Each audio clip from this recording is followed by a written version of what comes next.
Hello there, and welcome to Imagine Spotlights, a weekly video series co-produced by the American Diabetes Association and Beyond Type 1. I'm your host, Rob Howe, creator of the Diabetics Doing Things podcast. Every week on Imagine Spotlights, I'll talk to an amazing individual living with type 1 diabetes. Thank you for joining us, and let's get this party started. Welcome back, campers. Welcome back to Imagine Camp, and we are here again for the Imagine Spotlight series. It's me, Rob Howe, from Diabetics Doing Things, and I'm super excited to be here. Thanks so much to the American Diabetes Association and to Beyond Type 1 for making this possible. And I have a treat for all of you today. I'm going to get really close to you all now. I'd love to introduce you guys to the incomparable Victor Garber. Welcome to the show, sir. Thank you. I'm happy to be here. This means a lot to me, and diabetic camp is in my past. I can tell you that. Well, I cannot wait to talk about your experiences at camp. But let's talk a little bit. I don't want to read your entire resume to you because it's just you and me here for the campers. Please. But you are an actor. And you've had diabetes for many years, and I'm so excited to talk through the journey from when you were first diagnosed to where we are today. Over 50 years. That's crazy because you don't look a day over 40. I don't understand. Well, that's good lighting. that's what we get when we work with the pros. So why don't you tell us, how long have you had diabetes, and what has it been like going from day one to where you are today? Oh, well, it's a lifetime is what it is. I was diagnosed when I was in the early 60s. So that's a long time ago. I think I was 12. And yes, so I'm 71. So yeah. So it was a long time ago. And I'm very bad with time. But it was devastating. I was completely unknown in our little town, although I did have a distant cousin who was a type 1 diabetic who I used to watch her give her injections and thought it was amazing, and I was fascinated by it. I developed it at that age, and then I left home when I was 16, so I hadn't had it very long before I left home and moved on with my life, because I left school. I wanted to be a folk singer, I wanted to be an actor. And where I lived, I couldn't do any of those things. So when I look back now, and I was at the TDF Children's Congress, and I saw all these young kids, and I saw these like 15, 16-year-olds. I thought I was that age when I did what I did, and I can't believe I did it.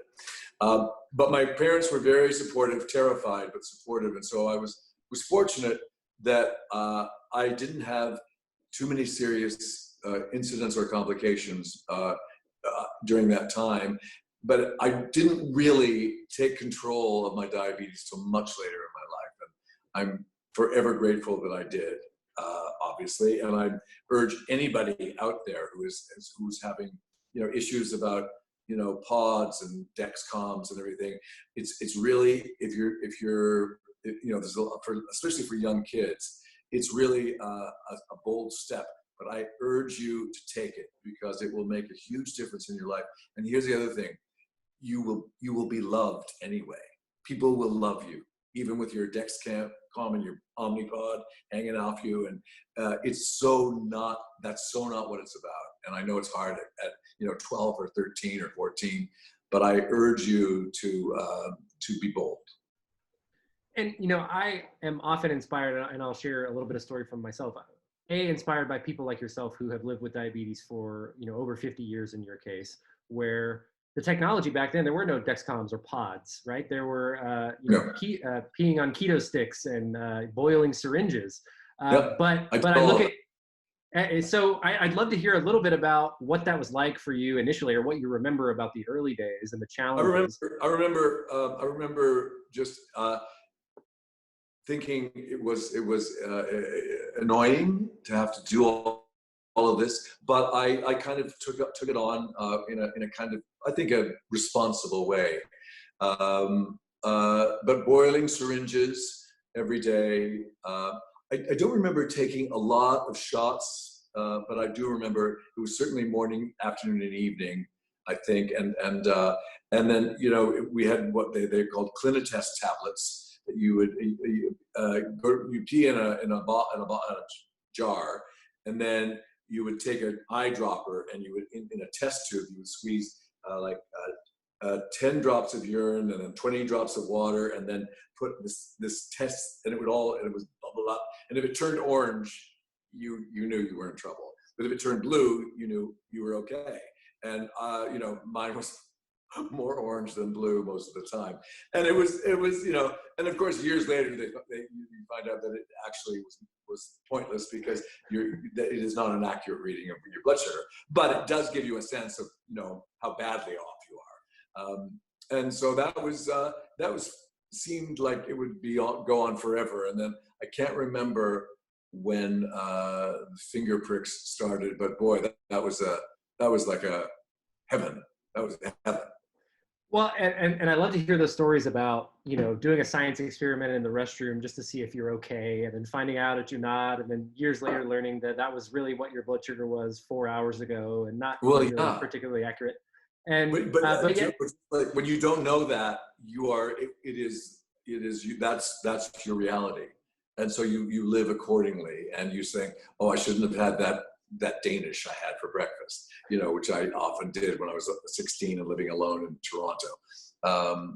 But you do the best you can. And I think what gives me the most hope is that even after all those obstacles, you lived the life that you wanted to live. You lived boldly, you lived beyond, and you were able to chase the dreams that you wanted for yourself, even early on.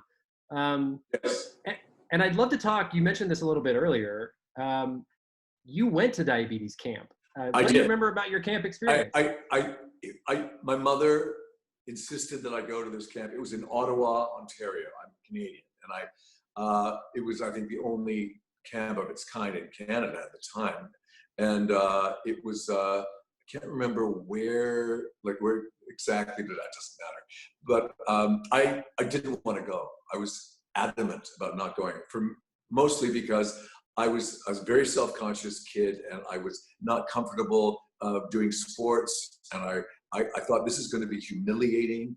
I was really, really angry, and my parents talked me into it. It insisted that I go, and I think I was 12 or 13, and it was life-changing. It was, I couldn't believe how much I loved going. I was in a community of people like me, and everybody was so compassionate and kind and helpful, and we laughed so much, and it really, really was life-changing for me. And that's why I wanted to do this, because I think these organizations and these communities you have to feel like you're not alone.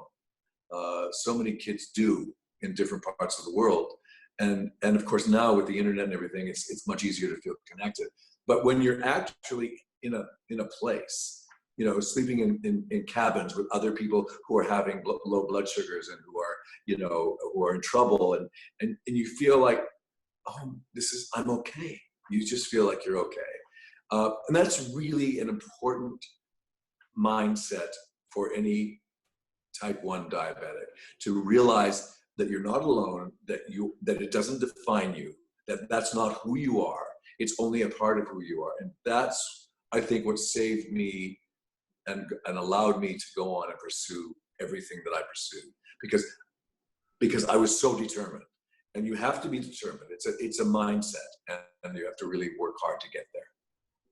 And I know that, this year, because camp is not possible, it's not safe for us all to be together. There are people watching today who have cabins, virtual cabins, and are meeting friends with diabetes from all over the country, and are in our own virtual, internet cabins, and are here today making new friends, and, hearing from people like yourself, who I couldn't agree more. I also did not want to go to diabetes camp. The story I like to tell now is that I thought I was too smart and I knew everything, and I was too cool. I thought that, diabetes camp would not be cool, and I could not have been more wrong. Right. And, in the last few years, it's been fear is a very deceptive thing. Usually there's always a root of fear, and terror. Well, and I'm sure, like, and I think that's a great segue, right? A fear of, chasing your dreams and being bold, as you mentioned earlier. You mentioned you left home at 16. You wanted to become, I think you said, a folk singer, which is I'd love to hear that story, but Well, also to become an actor. Yeah, I mean, I left to pursue some kind of. I wanted to entertain people, and I fortunately could sing, and I played the guitar, and folk singing was my roots, and that's what I did when I got to Toronto. I sang in a coffee house. I met this girl Judy, and our act is called Vic and Judy, and we sang in the coffee house, and we passed around a hat at the end of our set. We just threw these songs together. She had a really beautiful voice, and I was good at harmony in those days. And I rarely sing anymore, and I miss it. I'm trying to get back to it, but I've lost that. It takes a lot of work as you get older to maintain your voice, but that's what I did. And I did for many, many years. And then I was in a singing group, and we recorded an album. We came to New York. We were on the Ed Sullivan Show, which nobody in this age group will know what that was. But the Johnny Carson Show, you may have heard of. We did that. So I had a very kind of mixed career, but it was all music in the beginning. And when did you make your transition and journey to becoming an actor? And what advice would you give to maybe some of our campers who are, wanting to pursue a career in acting or entertainment or even music? It's really simple. If you can do anything else, that's what you should be doing. I mean, anything else. You may want to, you may want to be a stockbroker, or you may want to be a lawyer.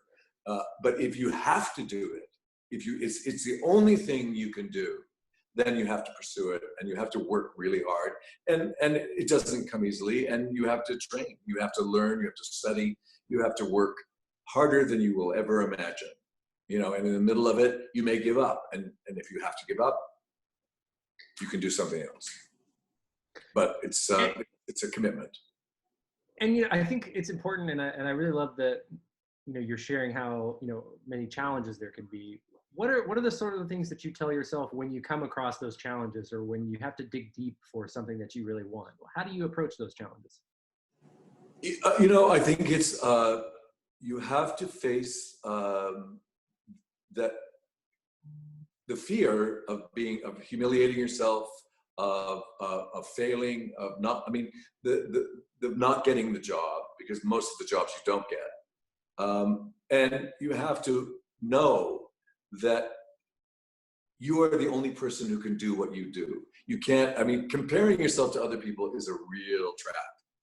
You think, if only I could sing or look like he or she, if only I could write songs like, you can't. No one else can. And it's a concept that we don't really think about, but I do, because I had to learn not to compare myself. It's really important that you believe in yourself, and you just do the best you can do, and trust that. I remember, I think the first time I heard it, my dad told me when I was growing up, when I was much younger, and I think I was trying to be an athlete, and I was comparing myself to other people, other athletes, and I was like, if only I could run as fast as this guy or jump as high, maybe something would be different. And he told me, right. Comparing yourself is the best way to guarantee you'll always be unhappy. And completely. And I've carried that. I think that's great advice, because I think at times when we have diabetes as well, we can look to the left and the right in our everyday life and say, my friend doesn't have diabetes, or this person doesn't, and I wish I didn't. And that's a way to stay really stuck. It's a trap, and also it's seductive, because then it's easier not to do the work you have to do. You can say, well, I'm a diabetic, I can't do that, or I'm not good enough to do that. And that's something I never did. I always felt I was blessed with talent. I had talent, I knew that, but I was also blessed with a firm. My parents supported me, and I got as a young person, I got a lot of support as to do what I do. And you have to go where that is. If I had to leave home to do it, to go to, because there were no schools in my town where I could study acting or music. And so I went to Toronto, and I found a community like, like you do with diabetes. Yeah, and I think the diabetes community, being involved in camp, those are the things that really can propel us to, face those fears and give us the courage to really chase those dreams. And Yes. sometimes that just becomes with being a little bit more open and a little bit more confident, as you mentioned, kind of wearing Yes. the pod, wearing the CGM. Yeah. When Yeah. when you're on set, do you have conversations with people? How do you approach when you're going on a new set? Maybe explaining to the crew. Yeah. Have you ever, how do you approach those challenges? It took me a long time to just kind of be, out of the closet with all of this, because it was, I thought in some way it was going to hamper me, or hamper, and then when I realized, I think it was really by the time well, in the theater, I didn't really talk about it all that much, but people knew, because I would always say, I'm a type 1 diabetic, so I shouldn't really have those cookies, and then take one.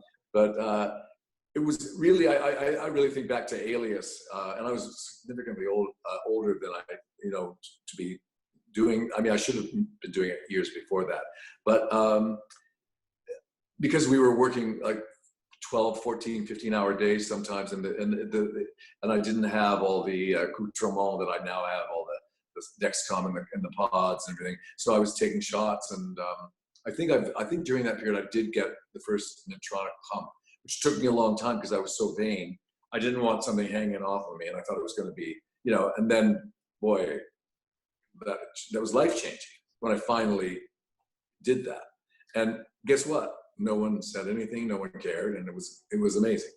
But it was Alias, and I worked with Jennifer Garner and Bradley Cooper and Ron Rifkin, and some great Michael Vartan, and these people. And I mean, Jennifer got to the point where she could see. She would say, "He needs orange juice, Richard." I said, "No, I'm fine. What? And then I would get angry, because when your blood sugar goes, you just. And she said, just get some orange juice." And she was amazing at that. And she has remained a very close friend, and she is